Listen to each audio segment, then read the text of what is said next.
എന്തായിരുന്നു പരിപാടി? Super budget friendly salwar suit കാണിച്ചേ. ഓ വേഗായിക്കോട്ടെ. എങ്ങനെയുണ്ട്? സൂപ്പർ അല്ലേ? ഓക്കെ, നോക്കിക്കോട്ടെ. നല്ല കളേഴ്സ് ഒക്കെ വരുന്നുണ്ട് ഇതിന്. ഫസ്റ്റ് ഒരു പീകോക്ക് ബ്ലൂ ഷെയ്ഡാണ്. നോക്കിക്കോട്ടെ. ഓക്കെ, നല്ല എംബ്രോയിഡറി വർക്കും കട്ട് ബീഡ്സ് വർക്കും വരുന്നുണ്ട് കേട്ടോ. സ്ലീവിലും അതെ നല്ല ഫുൾ വർക്ക് വരുന്നുണ്ട്. ദുപ്പട്ട ഉണ്ട്, സ്കാലപ്പ് ദുപ്പട്ടയിലാണ്. പെൻസിൽ പാൻ ആട്ടോ വരുന്നത്.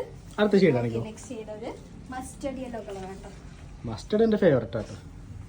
ഓക്കെ ഓക്കെ, നല്ല ഭംഗിയിലാണ്. സൂപ്പർ, അടിപൊളിയാണ്. നെക്സ്റ്റ് ഒരു മെറൂൺ ഷെയ്ഡില് വൈൻ മെറൂൺ ബ്ലെൻഡ് ആണോ നല്ല ഷെയ്ഡ്? ഒരു വൈൻ ഷെയ്ഡും കൂടി. ഫങ്ഷൻസ് ഒക്കെ ഉണ്ടല്ലോ, നല്ല തിളങ്ങനെ കമ്പുന്ന സാധനം. തിളങ്ങണം, അതിലല്ലേ പരിപാടിയുള്ളത്. പിങ്ക് കളറ് നല്ല ഭംഗിയല്ലേ? പിന്നെ ലാവൻഡർ ഷെയ്ഡാണ് കേട്ടോ. ഇത് 1850 മാത്രം റേറ്റ് വരുന്നുള്ളൂ. പിന്നെ ബ്ലാക്ക്, നീട്ട് ബ്ലാക്കും പറഞ്ഞു ഷെയ്ഡ്. ബ്ലാക്ക് എന്റെ ഫേവറേറ്റ് കളറാണ്. സോ അതുകൊണ്ടാണ് ഏതൊരാളും ഇട്ടോണ്ടിരിക്കണത്. സോ വേണ്ടവർ വേഗം തന്നെ ഇതിന്റെ സൈസ് ലാർജും 3XL മാത്രമായിട്ട് അവൈലബിൾ ആയിട്ടുള്ളത്. Okay, thank you.